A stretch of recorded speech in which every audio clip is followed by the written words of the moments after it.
Hey everybody, welcome back to Wrestling Travels Lockdown Sessions. Today, Wrestling Travels Lockdown Sessions is brought to you by True Heel Heat Podcast. Get yourself over to True Heel Heat Podcast. Check him out. They are doing it right. They are a fantastic podcast, very knowledgeable, and I love it. So today we have Juan Hernandez. Juan, welcome to the show. How are you doing, buddy? Thank you for having me. I'm doing good. How are you? Very well, very well. We are excited to have you on. You are this is like continuing my great quest for all the wrestlers in the state of Wisconsin. So we are separated probably about 4 hours. I'm up north, you're down south. Looks like we're both overcast today. But I tell you what, we're just getting off a holiday weekend. How was your weekend? It was great. It was great. I mean, worked, but turned out to be great at the end of the night. So that's all that matters. That is, man. That's all that matters. So I want to talk. We got a chance to meet up a couple weeks ago, the weekend before this past in Green Bay, where it was my first time being back in pro wrestling. And I want to get there, but in order to get there, we got to start at the beginning. So can you tell everybody, as you know, we're out of the United Kingdom, even though I'm coming to Wisconsin, but can you tell everybody who might not be familiar with your work, how long have you been in the business? Well, I've been in the business. I'm coming on to 12 years now. Let me see. Well, I started in a small company, ICW. It's based in Milwaukee, Wisconsin. From there, I got trained by guys like, I paid for seminars from guys like Adam Pearce, Chris Hero, the Bruce City Bruiser. And then from there, I got referred to my trainer, and his name is Angel Armani. He's known all over Wisconsin. He's got connections with the E and everything, and he sends talent that way. And they referred me to him, and I've been under his trainage for 10 years. That's amazing. Every time his name gets brought up, or I bring his name up, what Angel Armani. People that are watching from around the world, you got to look this guy up. He gives back. I tell the story of last October. Were you on the Wrestling for a Cause show that Tiny Love put on? No, unfortunately, okay. I wasn't. And I've tried to think, because sometimes, you know how it is? You go to a show and you're like, oh, was that guy on or not? Anyway, I brought up Robbie J., a wrestler I met in Montreal, trained with Seth Rollins over at the Black and Brave Camp. He brought up his friend, Sean, who trained with Harley Race, and we got them booked in a show in Wisconsin. It was actually Robbie's first stateside show. Well, Angel Armani's there, and I moved to the East Coast. I haven't seen Angel Armani since probably the early 2000s, where he came in when I was wrestling down south and Rebels of Wrestling. I know, long story here. But he came in and was like, hey, who wants to get in the ring with Angel? Well, everybody's shitting their pants. And me and my partner, I'm like, yeah, man. The thing about pro wrestling, that when you're green, you go, I don't know if I want to step in. Right. But you don't understand that everybody is there to help you. And I was like, I understood that, hey, I don't know it all. It's going to be good for me to step in with this guy. And he freaking wrestled circles around you, taught you a bunch of stuff. But I introduced those two green kids, Robbie J. and Sean, to Angel on that show in October. He proceeds to go, hey, I'm having a training session Sunday morning. Why don't you kids come by? And they're like, oh, we got to go back to south of Chicago, wherever. He takes them behind the food truck and trains them for like 30 minutes while the show's going on. I mean, what a guy. Yeah. And I to me, that's one of the things that makes Angel Armani that great. You know what I'm saying? Like, to me, he's a father figure. He's a mentor, He's taught me everything that I know, like the psychology to the ethic work. Like, he would correct me when I was wrong. Like if I would show up late or I'll, I'll have a beer before a match, even that, and that was a no-no. He'll be like, hey, what are you doing? Like, those things were the things that kind of made me like love the guy even more, because he's putting in work to train me. He's crafting me. He's guiding me. He's being a father figure. And to me, all that, together is just like an amazing total package. And Armani's the best for that, just for being such a great mind in professional wrestling and in the indies. And that's cool to me that you realize that now, because I didn't realize it back then. I wasn't training under him. He came in a couple days a week. And it was like, oh, okay, well, can you think back to when you were green? Like when I was young in my early 20s, I thought I knew it all, even though I did not know a thing. Well, I'm going to go in, I'm going to do this, this, and this. And he's like, here's what we're going to do. We're going to, just for the couple days we come in, and it was like, it took a maturity to realize, all right, man, I need to work on. And even 12 years in, you realize, hey, I got a lot I got to work in. But, man, what a good guy, man. You're lucky. Lucky to hang out with him, man.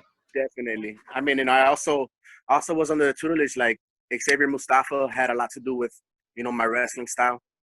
He fine-tuned me. And a lot of people don't know that Xavier Mustafa is damn near a 300-pounder luchador, because he does backflips from the top ropes.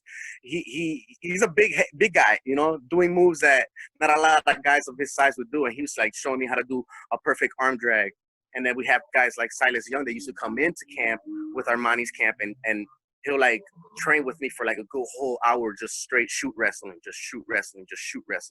And those were the things where they were like, I get into the ring now and people try to like, hey man, you're really good. But I like try to my head. When I first started 11 years ago, I was like the drizzling bags of stuff, I wasn't that great. And these guys all helped me become the guy that I am now. Yeah, Xavier Mustafa and Silas Young, two guys, don't judge a book by its cover. I mean, I look at Silas. I was just on the road a few months ago, and I can't get Ring of Honor on TV where I'm at, so I've always got to go out looking for it. But I was staying at a hotel in Indiana, and Ring of Honor was on, and Silas is on there, and I'm like, oh, haven't really paid attention, but man, he's flying all over doing crazy stuff, and he just looks like he's got that persona. When I look at him, like, oh, he's just going to be like this stiff brawler, but dude can work, man. That's awesome. So, and you talk about this. How important is it if somebody's watching this right now and is a wrestler in the business? How important are those seminars where hey, come early, pay your $30, your $50, and have a seminar? Talk about those things. I think they're important. I mean, going to a seminar is one of the most important things as a green got to go. I mean, because as from what I've learned, just because you have a trainer doesn't mean that his style is correct. Like there's many styles. And the more you pick up, the more you learn. And the more you learn, the more the eyes will be on you. And if the eyes are on you and you got a good package to present to them, that's, like anything's possible. So like just acquire knowledge, no matter who the person is. Just acquire that knowledge and utilize it. Always be smart about it. And one of the things I've learned from seminars is you might be working with Armani for the past 5-10 years. Now you go to a seminar with Adam Pearce. Adam Pearce might be telling you the same exact thing Armani's always told you, but he says it, he tweaks it just a little bit different where now it clicks in your brain. And it's like, oh, okay, now I kind of see what Angel's been talking about this whole time. So I love it. The last one I went to, Road Warrior Animal. And I had a messed up knee, and I said, hey, can I just pay my money? I just want to hang out and take notes. And, oh, man, you learn so much from the vets. Yeah, I agree. So you get into wrestling about 12 years ago in the ICW. What's that like? What was it like your first match in? How were you feeling? How was the nerves? My first match, obviously, I was nervous. but you know, it was like, I guess it was like me going back to like when I was a kid playing in the playground. You know, when you get all together with your friends, and you guys want to be that wrestler on TV. So that's what my mentality. I came in with that mentality, you know, because I wasn't trained when I had my first match. I wasn't trained at all.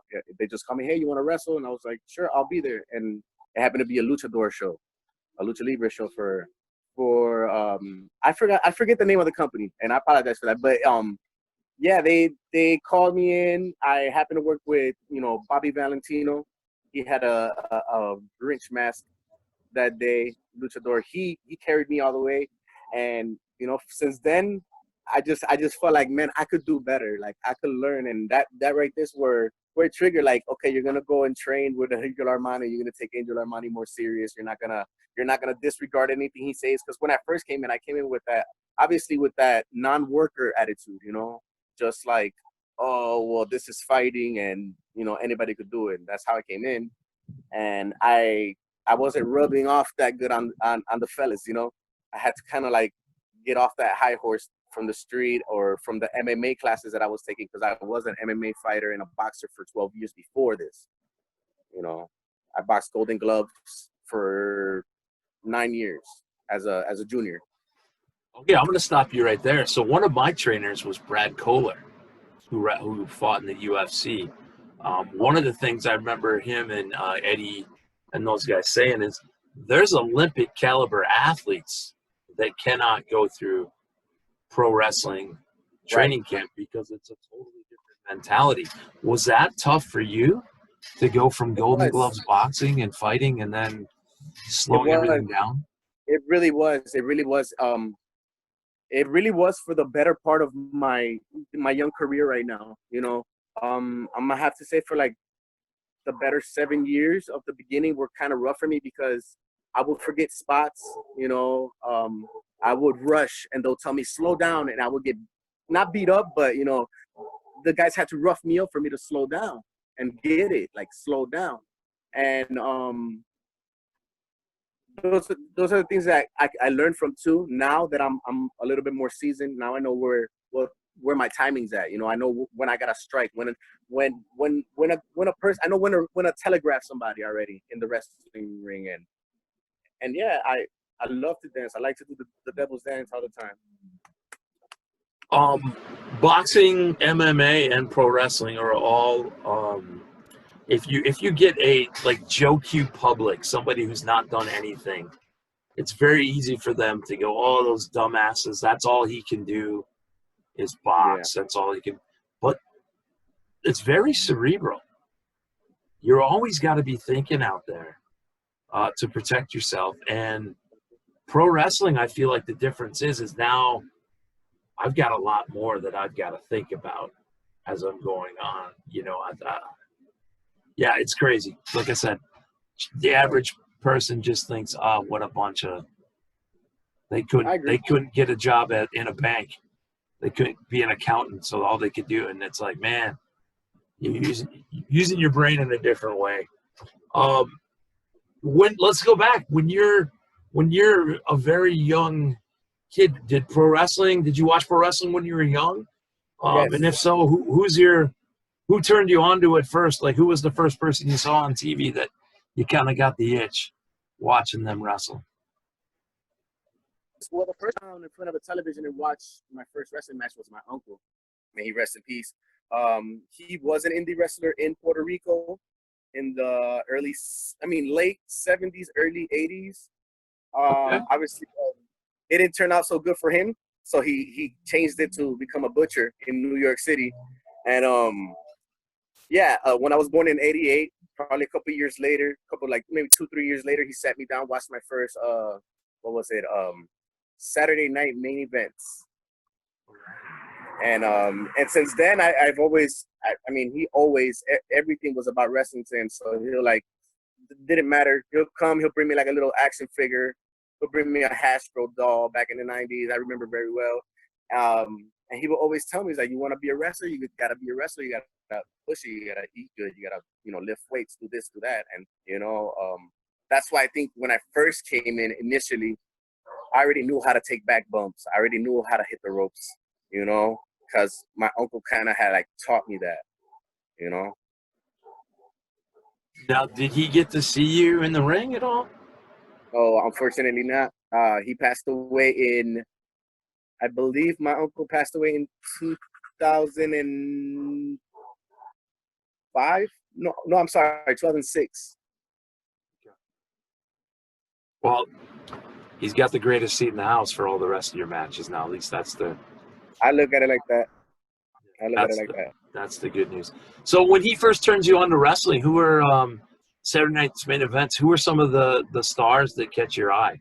Who are you into at that young age? Number one, Macho Man Randy Savage has to be my always my go guy. I mean, there's a lot of guys that say Ultimate Warrior or Hulk Hogan, but I love the Macho Man.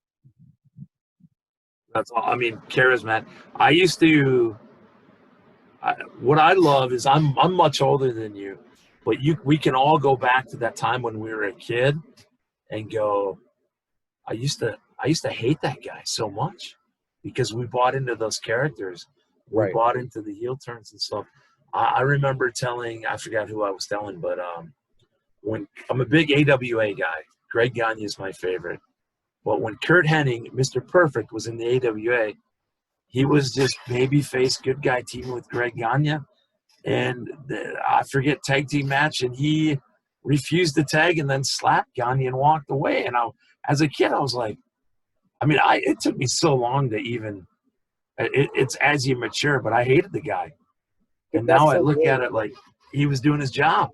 Yeah, but that was so great though. Now, right now, you look at it and you appreciate it. Like, oh man, amazing, great. Just one gesture enough to just pop the whole crowd and shock them in awe. Like, no way. The one guy I look at that does this recently, going back to like WrestleMania 27, that whole build-in was The Miz. Even though I'm way older and should know better, he's on the mic, and I'm like, I freaking hate that guy. Yeah, And then I'm like, because you let yourself go, and I'm going, wait, I love that guy. He's doing exactly what he's supposed to be doing. He's getting me when I drift off and just try to, because even as guys in the business, we can sit down and watch a show and just go, try not to be critical and just kind of try to enjoy it. And that's what I was doing for a while. I was off, and I was like, man, do I hate that guy? And then realize he's doing a good job. Yeah, so Randy Macho Man Savage, that's a big one. That one, yeah. I That's one of just, my.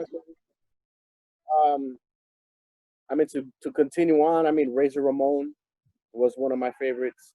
You know, early HBK, right before, right around the time where he turned on Marty. You know, always followed the Fabulous Sherry.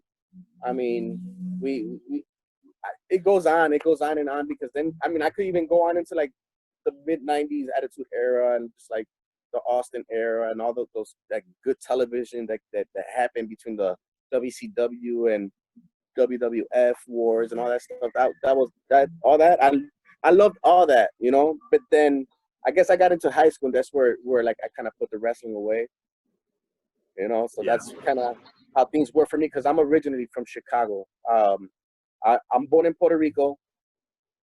My mother, she migrated over here to the United States. We've been in Chicago, and later on, probably like 2005, 2006, I was here already in Milwaukee, you know, in school.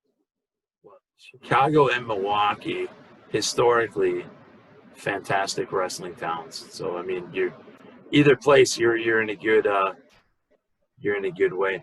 Um, who are now? You mentioned doing some seminars, and you've been in for 12 years, and I know that you've wrestled around. Who are some of the names that like some of the people watching would recognize that you got a chance to step in the ring with?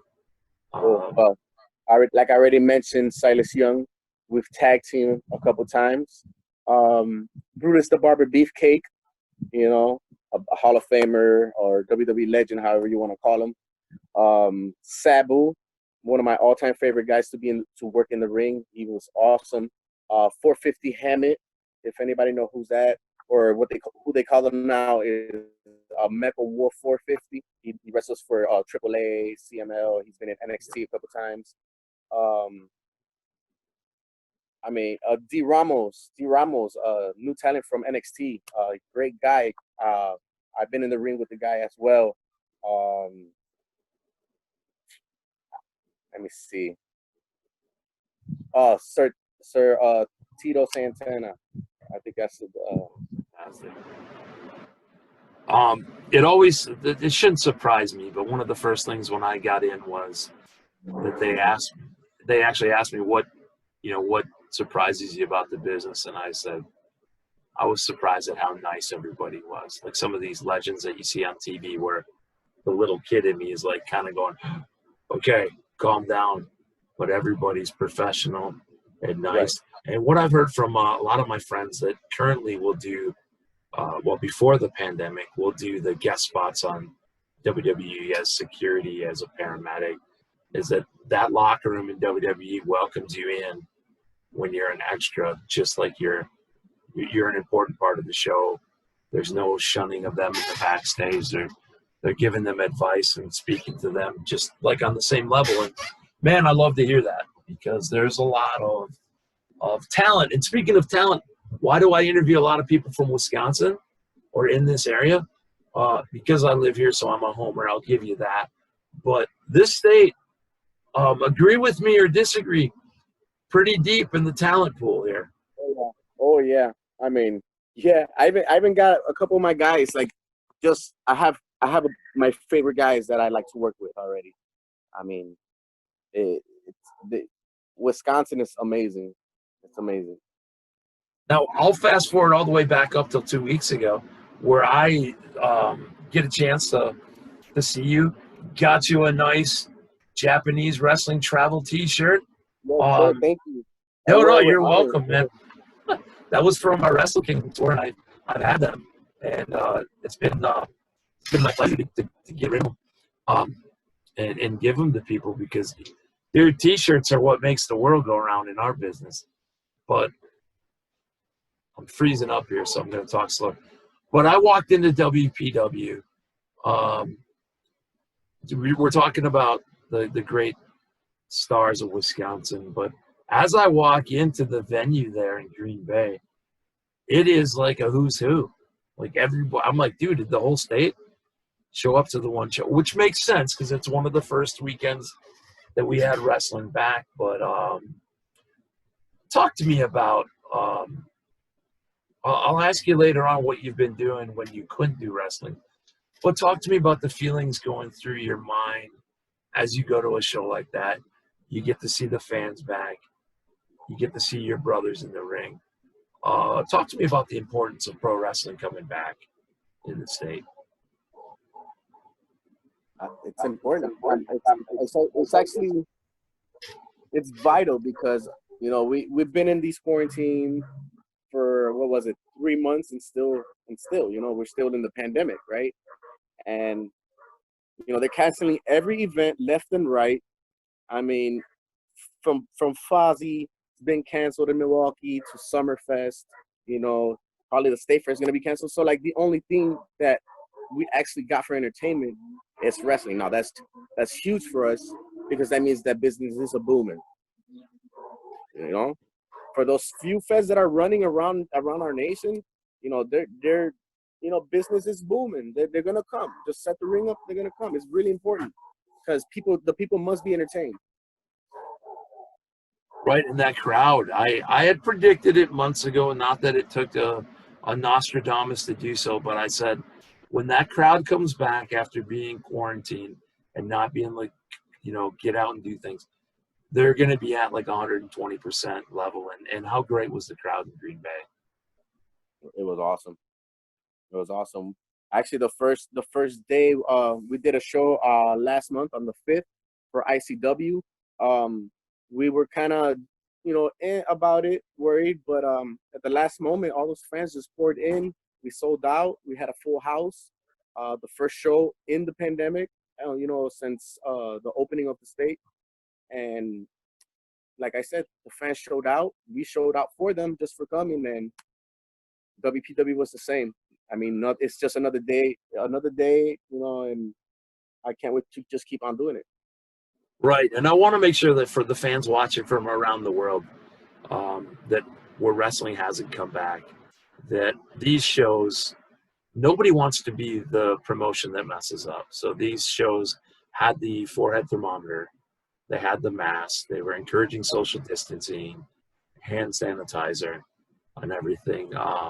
That's my biggest worry, that some outlaw show is gonna be the one that somebody gets sick at and they blame pro wrestling, as kind of we do in this country. We, instead of looking at a situation and trying to determine, sometimes we're quick to jump, and I was afraid that somebody would jump at, as we're talking about this, and go, what are these guys doing in Wisconsin?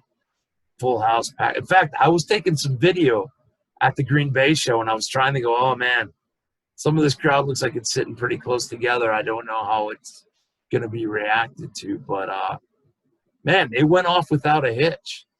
So that's kind of what I'm saying. Like, we're blessed enough, that we got God's good grace. Just like Armani says, God loves pro wrestling, and this is the truth. I'm quoting the man. He says that God loves pro wrestling because every time, either rain or shine, all we do is bow our heads and just give God that little second of acknowledgement, and he'll like hold the rein for you, and we'll wrestle a whole event and cap it off, and right when we say good night, everybody, it just starts to pour or something. It's magical. You should see it. You should experience it with us one day. That's another quote from Angel. I gotta get Angel on the show. I just don't know that Angel. I feel like I talked to him, and it's one thing to talk to him, but to put him on this platform, I just send him some coupons and he'll be on. There we go. So who would be? I want to back up. I was going to ask you, who are some of the people that? So this question's coming up. Who are some maybe bucket list people that you haven't stepped in the ring with that you'd like to? But I want to back it up and talk about Lucha. Lucha first became aware of it when it started coming. ECW back in the 90s started bringing in like Ray, WCW. Crazy. Now, we got the Lucha House Party. I love what they do. A lot of people look at them like, oh, that's just a job squad or something. But I love what they do. You can put them in, and they're going to take care of everything. But my point is, it's tough for me, unless I really look at it, to find out what some of the promotions in Mexico are doing. Granted, I live in the sticks without a huge cable box, but do you still keep track of what's I do happening? My best. Yes. I do my best in YouTube. Yeah, because there's a lot of names that people will name. Even the New Japan Cup's going on. I was on a podcast a couple weeks ago, and they're naming off what's happening in the New Japan Cup, and here I am feeling like an asshole because I'm like, boy, I don't know that name. I got to do my homework. I got to check these out. Well, I was surfing on YouTube the other day, and I just happened to put New Japan Pro Wrestling 2020, and I seen a promo of this newcomer guy. His name is like Master Quan or something like that, and I was like, like that's different. They made him look like very. I guess they're trying to utilize like a lot of Japanese anime style nowadays with their promos and their vignettes. No, I love it. One of the things that was tough for me, and it's tough for like your average fan, is watching in New Japan or watching an old AAA, CMLL, is the commentary. Right. When it's not in English, I guess you don't realize when you're kind of a casual fan. Well, I mean, I'm not much of a AAA watcher. I mean, I'll dabble here and there, but if I have to follow some lucha, I'll most definitely follow like Ray Phoenix. I'll follow Pentagon. My very good friend Huracan Ramirez Jr. I follow him a lot. and Eddie Guerrero. I would stick to my Eddie Guerreros, my Psychosis, my Rey Mysterios. Let me see. El Santo and Mil Muertes, Electro. I'll just that's like my small little reserve where I go because I don't really know a lot of the Mexican luchadors. Have in mind I am Puerto Rican, so like and at that saying that I don't even know the talent from Puerto Rico's like that. Like besides Savio Vega and Macias, the one that was in TNA. Yeah, there again. I was gonna make that that assumption that we all do when somebody's like, "Hey, I'm from Australia," and you're like, "Oh, do you know?" And you say something stupid. It's like it's a big country, dude. But I was almost gonna say Puerto Rico. I'll show my ignorance here. I'm not sure what's happened there now, but what a hotbed of pro wrestling that used to be. It's very well. It is right now. Currently, like it's very different brand than how we run it here in the States. Puerto Rico, it's on their own. They're their own level. They got IWA ran by Savio Vega. You know, they got the home base between Puerto Rico and Florida, so they share like that American territory with Puerto Rico.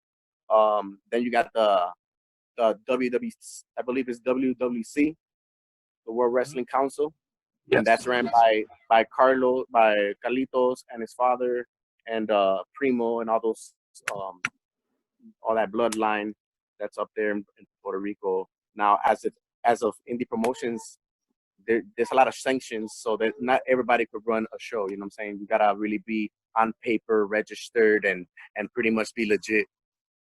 So it's kind of hard for people to run shows right now. My next question having to do with kind of international stuff. At Wrestling Travel, as you know, we are out of the United Kingdom, but what we do is we bring wrestling fans to the biggest wrestling events happening around the world. Now, the last one we got to go to was Wrestle Kingdom in Tokyo. Then the world kind of stopped, so all our big plans for WrestleMania 36 got scrapped. But when you book on with us, you get your flights, your hotel, your ticket to WrestleMania, Raw, SmackDown, Hall of Fame, NXT, all included on one thing. And we do monthly payments, which is huge because you don't take that all out of your pocket at once. So as a fan, we bring in all your great wrestling experience. My question, as you wonder, hey, why am I pushing Wrestling Travel? What, am I doing a commercial in the middle of your interview? Well, sort of, but I want to know, where has this great sport of wrestling taken you? Where are some of the great places that you've been able to wrestle? And it may have only been within a 200-mile radius, but what are some of the great cities and places that pro wrestling has brought you? Well, pro wrestling has taken me on a nice, beautiful journey. I've been to, from my recent home state, Wisconsin, all the way to Chicago, my hometown. I've been to Indiana, Ohio, Philadelphia. I've been to New York. I've been to Florida, Miami, Tampa Bay, San Antonio, and I'm working on going to Puerto Rico for my first time. That's the future. Those are plans for the future for this upcoming company that they put me, they sent me to Ohio to compete for an interregional title, and I came out on top. It was a mixed scrambled title match, and I was crowned the first interregional title champion of Puerto Rico, and I got a lot of attention with that being said. I smile as you're telling the story of, I've been here, because I know that with that comes a lot of time on the road with good friends, fun stories, and it's always a learning experience on the road. So you've never been over in our neck of the woods in the United Kingdom. So we'll have to be there one day. We'll have to work on that, yeah. So what'll be nice is when you get a chance to go internationally is just seeing the different. you probably noticed it just regionally, how the crowds are, how they differ in northern Wisconsin. I believe the first time I really got to see you work, did you wrestle? And make sure I'm not mixing up all of my dates, but was it Frontline Pro Yes, sir. recently in Stevens Point, Marshfield, or something? Yes, I sir. believe, yeah, that was one of the, yeah. And that was one of those, I've heard the name, known who you are, and to get a chance to watch you work was awesome. What I like to always tell everybody, we bring everybody to these huge events, WrestleMania, Wrestle Kingdom, but along with those big events come the smaller independent shows. I'll always talk people into going to an independent show. If you want to go to an AEW or a WWE, sit in the big crowd and watch it, that's awesome. Do it. I love it. More power to you. But what are people missing out on if they've got an independent show in their town and they don't go see it? What are they missing out on? They're missing on hidden gems. I mean, and I'm not speaking about me per se. I'm just talking about all my guys. I mean, if you choose to go to one of the big shows, like you said, more power to you. But over an indie show, we got like full expression. I mean, full control of what we want to do. We do what we want to do. We're not controlled by no script, you know. And it's smash mouth. It's hard to explain because you just gotta be there to see it and just to believe it. Right. And if I'm at an indie show that you're on, Juan, I boo you, you're going to hear me. You might react to that. Then, therefore, I, as a fan, I'm almost part of the show. Yeah, and I know at intermission time, I can go up to the merch table and say hi and ask you a few questions like, hey, how'd you get into the business? All this kind of stuff. And that's kind of the great thing about it, right? Because like you can interact with fans, right? It's not like where there's that limitation where okay, just to say a name, all right, John Cena just wrestled against CM Punk. Now it's done. You're not gonna see them, no picture, no nothing. At least in an indie show, you're like, gonna have a picture. Depending on the person who it is, they're gonna be like, sure, you know. I love to take pictures with my fans. I really do. Anybody that's supporting independent wrestling, that's my type of friend, my type of person. And even if it's to have a beer or if it's just to have a handshake or a photo with your son or your daughter that's a child that likes how I wrestle, I'll always be there. And that's what I love. Like I'm it sound like I'm kissing your ass because I've got you on, but I've watched you interact with the fans, and you're right there. You're how do I say it without sounding too cheesy? You're real. You're as real as it gets. Yeah. I mean, there's a lot of guys that are genuine in the locker room. Like this just a lot of guys, and from those guys is where I learned. Like I said, Armani taught me a lot of ethics, and I know there's a certain group of guys that kind of like they'd be like, hey, no, like don't have too much interaction with the fans, man, because it doesn't look good. But then, if you really look at it, they're the ones that are putting money back in your pocket, at the end of the night. So like, why not give them that little bit of extra attention? Right, and you're good as I don't want to sound like, hey, you're falling all over your fans, but when you have that time, you're very good with the fans. Because I also I kind of agree with what you said. What they say is, I always hate when I go to a show and it's before bell time, and then you got those few guys that they're green or they're not, they're out walking out in their gear and trying to get somebody to go, oh, are you a wrestler? And I always hate that. But I'm talking about a professional like yourself that when it is time and it is appropriate, and sometimes it's unavoidable, you've got to, from point A to, sometimes you need to almost walk in the crowd to use the restroom at some of the That's venues. Right. And it's like you're a professional. It's funny because like we'll have like a full house and I have to go run to the restroom. So like, let's say the restroom is like down the corridor. I have to cut in through the crowd. And like, as I'm cutting through the crowd, a hand or two will pop out from the crowd and you gotta be like, oh, okay, sorry guys. And like, just watch your match. It's just like, but I guess, it's just the things that makes it fun, you know, because you can get away with stuff like that because, you know, promoters understand the bathroom is all the way on point B. So Now, do me a favor. I know you've sent this stuff to me, but while the fans are watching it, because I want to be respectful of time here, and I'm having a pretty decent thunderstorm here, so I'm afraid I'm going to lose power. But before I do that, your social media that it doesn't have to be your personal, but what do you want the fans that are watching, if they want to follow you, your career, and everything? What are your social media links? well, And you guys merchandise too. Well, I got merchandise at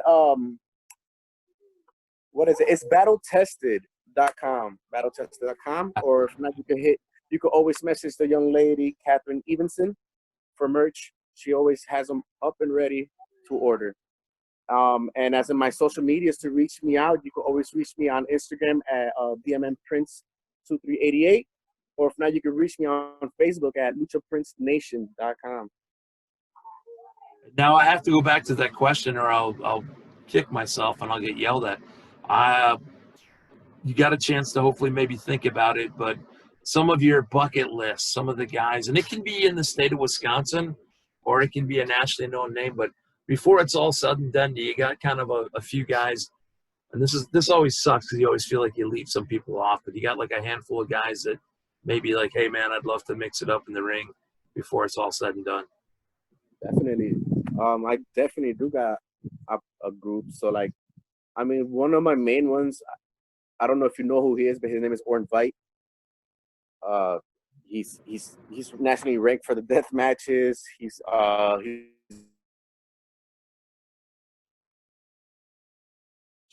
towards him, you know, he's a great worker. We got Jerry Jacks, the Swagman. I would like to get again in the ring with the Marman, Mario Cravel. Yeah. Silas Young, you know, 450 Hammett if he ever comes back around the Indies, you know, I'm willing to dance with him.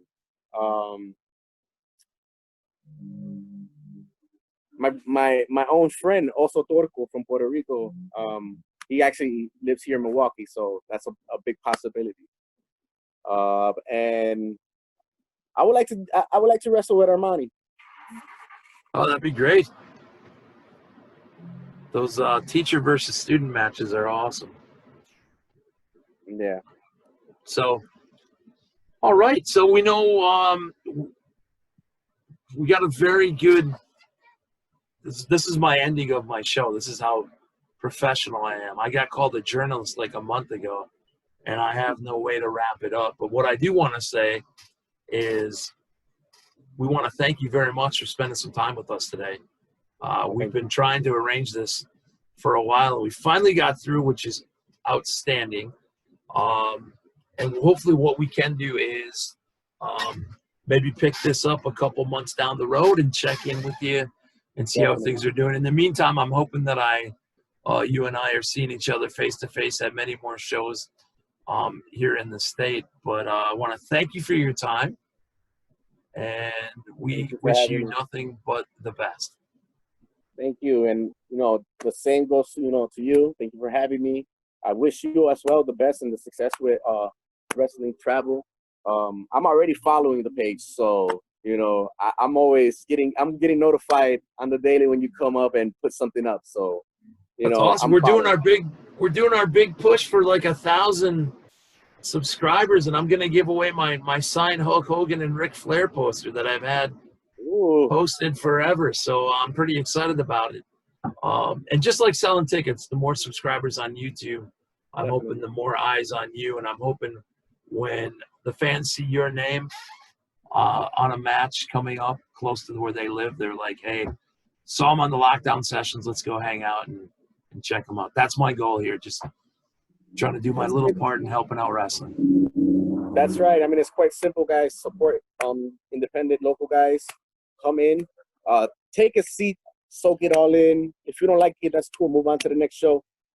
But guarantee you will not be disappointed with Wisconsin or even the United States, you know, independent scene. So support us. And if you are already a supporter, thank you very much. We love you guys. Yeah, absolutely. Worldwide. So if you're lucky enough to live close to an independent promotion or where they're running, you got to check it out. So, all righty. So for Wrestling Travel and for our sponsors, the True Heel Heat podcast, we are signing off. Thank you very much.